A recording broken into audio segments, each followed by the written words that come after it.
जय श्री कृष्णा दोस्तों, कृष्ण विचार में आपका स्वागत है। आप कितने भी अच्छे इंसान क्यों ना हो, आप किसी न किसी कहानी में बुरे जरूर होते हैं। अगर गलत को गलत कहने की क्षमता नहीं है तो आपकी ताकत और मेहनत दोनों बेकार है। एक सच यह भी है कि हर कोई खैरियत पूछने वाला आपका खैरियत नहीं चाहता। जिंदगी ऐसे जियो कि खुद को पसंद आ जाए। दुनिया वालों की पसंद तो पल भर में बदलती रहती है। वो इंसान आपकी अहमियत कभी नहीं समझ पाएंगे जिनकी नियत आपको हमेशा हाजिर रहना होता है। एक चाहत होती है अपनों के साथ जीने की, वरना पता तो हमें भी है कि मरना अकेले ही है। अगर लोग सिर्फ जरूरत पर ही आपको याद करते हैं तो उन्हें गलत मत समझिए, क्योंकि आप उनकी जिंदगी की वो रोशनी की किरण हैं जो उन्हें सिर्फ अंधेरे में ही दिखाई देते हैं। किस्मत करवाती है कठपुतली का खेल, बाकी जिंदगी के रंग मंच पर कोई कलाकार कमजोर नहीं होता। हवा से कह दो कि अपनी औकात में रहे। हम पैरों से नहीं हौसले से उड़ा करते हैं। जीवन में कई बार हम बड़ी बड़ी परेशानियों से यूं ही निकल जाते हैं, मानो कोई है जो हमारा साथ दे रहा है, और उसी अदृश्य शक्ति को हम परमात्मा कहते हैं। इसलिए याद रखना, जब दुनिया आपका साथ छोड़ दे तब वो ईश्वर आपका हाथ थाम लेता है।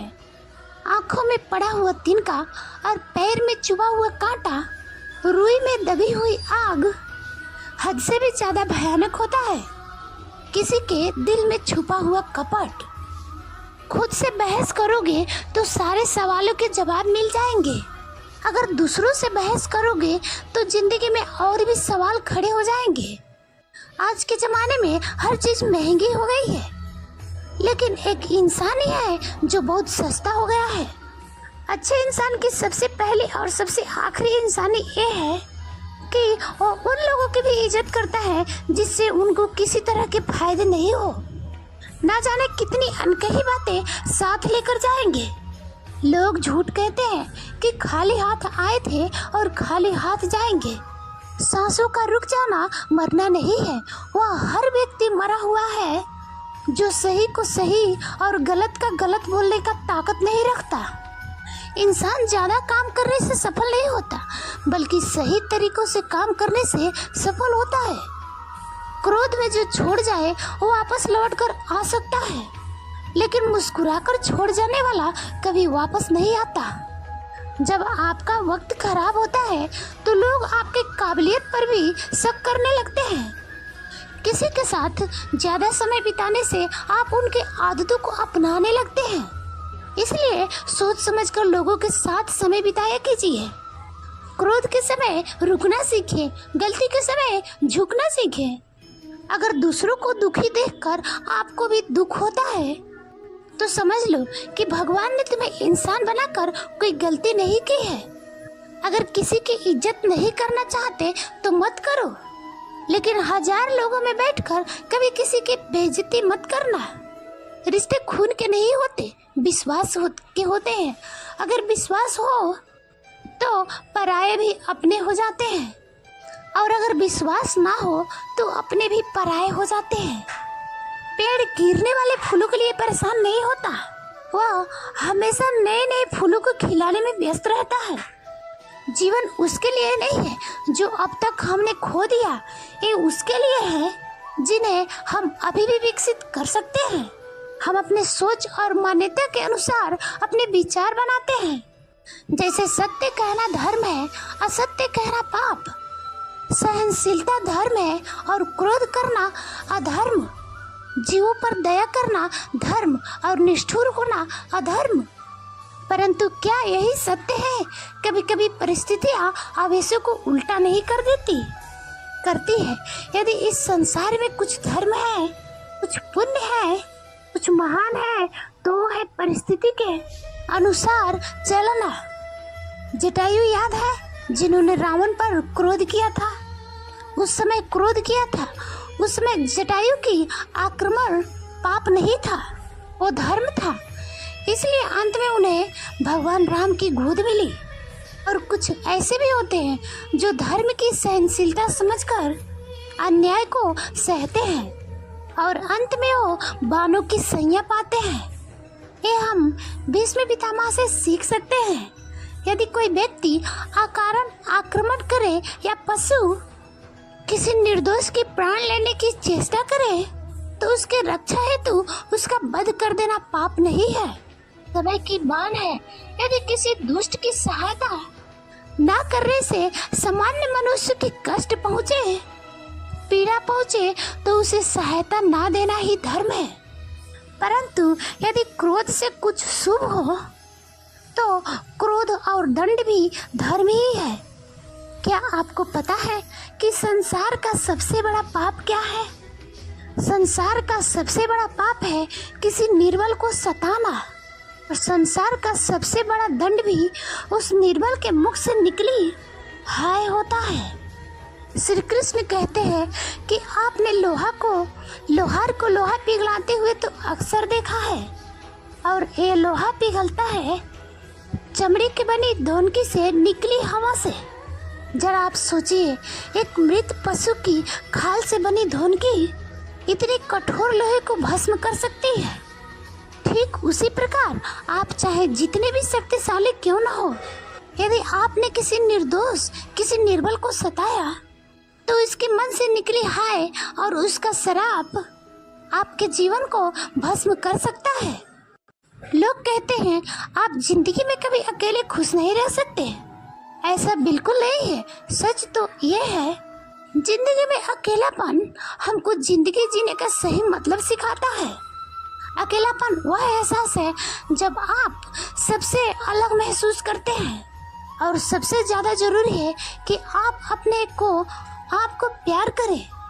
जीवन में कुछ बनना है तो अपना स्वभाव जल के भांति बनाओ, जो प्यास भी बुझाता है और बाधाओं को लांघ कर अपना रास्ता भी स्वयं बनाता है।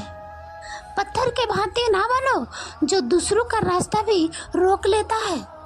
जो झुक सकता है वह संसार को झुका सकता है।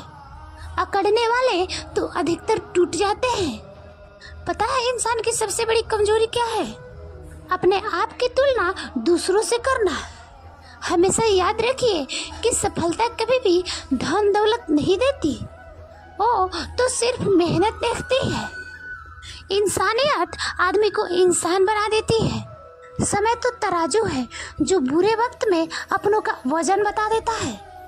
खुद को ऐसा बनाओ कि जहाँ तुम हो सब तुमसे प्यार करे, जहाँ से तुम चले जाओ वहाँ तुम्हें सब याद करे, और जहाँ तुम पहुँचने वाले हो वहाँ सब तुम्हारा इंतजार करे। बुरा लग जाए ऐसा सच जरूर बोलो, मगर सच लगे ऐसा झूठ कभी मत बोलो। औरों के दम पर अगर उड़कर दिखाओगे तो अपनों के दम पर उड़ना भूल जाओगे। ये तो प्रेम की गैर मौजूदगी का नतीजा है। सिर्फ एक गलती की देरी है, फिर लोग भूल जाएंगे कि आप कितने अच्छे थे। कभी ऐसा हुआ है कोई मिला, प्यार हुई, बात हुई, आदत हुई, लड़ाइयाँ हुई, बातें बंद हुई, वो छोड़ गया और हम टूट गए। लगन मुश्किल को आसान बना देती है। यह भी एक उपहार है जब लोग आपसे कुछ उम्मीद करते हैं। इसका मतलब यह है कि आपने उन्हें अपने आप पर विश्वास करने की कारण दी है। जो कुछ भी आपके भाग्य में लिखा है वो अवश्य ही उचित समय पर मिलेगा, और अगर आपके कर्म सही नहीं है तो हाथ से मिला ही सामान हाथ से छूट जाएगा। आप क्यों परेशान होते हो? जो भाग्य में नहीं होता है वो कर्मों द्वारा जो अवश्य मिलता है। प्रयास करने वाले की कभी हार नहीं होती। जो भक्ति भाव से कर्म करता है वही जन्म शुद्ध आत्मा है, और जो अपने मन तथा इंद्रियों को बस में रखता है वह ईश्वर को प्रिय होता है, और वह सभी को प्रिय होता है, और सभी लोग उसके भी प्रिय होते हैं। परमात्मा के सिवाय कोई भी हमें सच्चा प्रेम नहीं कर सकता। बाकी केवल रिश्ते केवल लेन देन पर निर्भर होते हैं। किसी के लिए समर्पण करना मुश्किल नहीं है। उसके लिए उस व्यक्ति को ढूंढना जो आपके लिए आपके समर्पण का सम्मान करे। श्री कृष्ण कहते हैं द्वंद्व दो मनुष्य के बीच होता है, परंतु विजय सदैव एक ही मनुष्य को मिलता है। जबकि समान रूप से दोनों शक्तिशाली होते हैं और दोनों व्यक्ति समान ज्ञान प्राप्त कर सकते हैं, लेकिन सफलता एक ही को मिलती है। इसका कारण क्या है? मान लो दो प्रकार के लोहे होते हैं, एक ठंडा एक गर्म।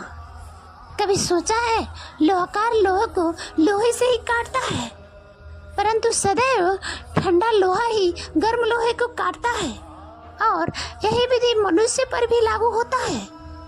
जब युद्ध होता है तो जिसके मन में ईर्ष्या होती है, जलन होती है, आक्रोश होता है, वह गर्म लोहे के समान है।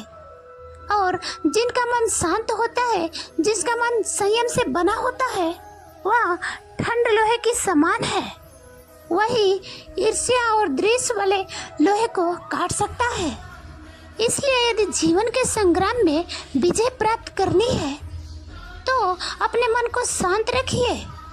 एक समय की बात है, एक छोटे से गांव में एक लुपंग रहता था जो हमेशा निपुण बनने की सपना देखता था, जो हर दिन बगीचे में अपनी छोटी सी निशानी पर प्रयास करता था और तीर चलाता।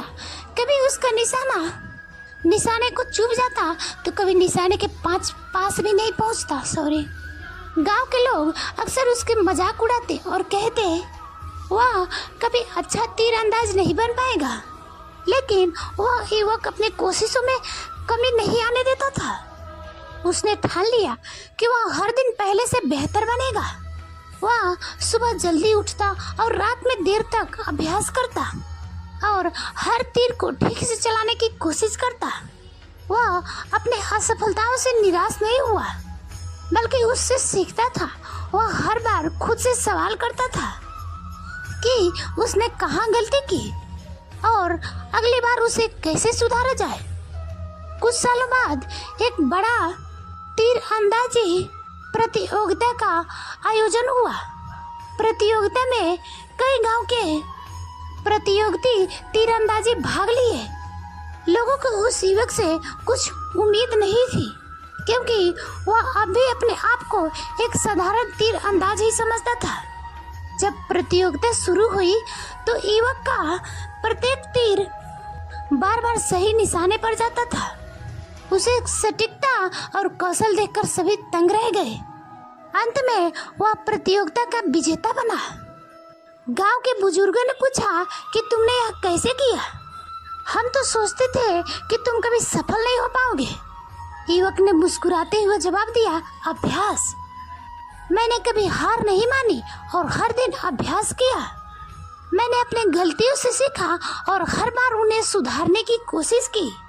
आज जो मैं हूँ वो निरंतर अभ्यास और प्रयास से हूँ। इस कहानी से हमें क्या सीख मिलती है? अभ्यास किसी भी क्षेत्र में सफलता प्राप्त कर सकती है। यही सफलता का कुंजी है।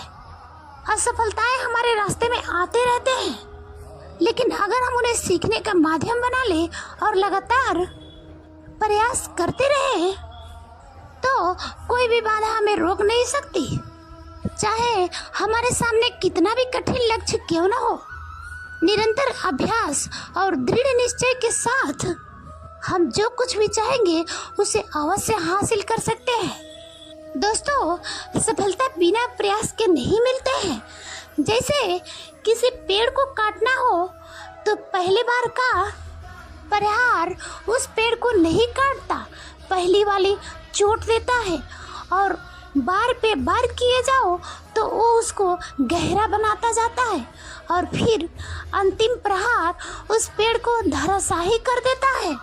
इसी प्रकार हमारे जीवन में भी अगर कोई भी कार्य करने हो तो हम करते रहें तो एक न एक दिन हम बार बार उस कार्य को करने से अपने जीवन में विकसित होते रहेंगे।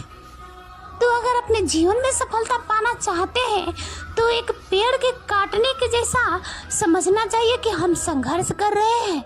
जय श्री कृष्णा। दोस्तों, आज के वीडियो में बस इतना ही। मिलते हैं फिर अगले वीडियो में।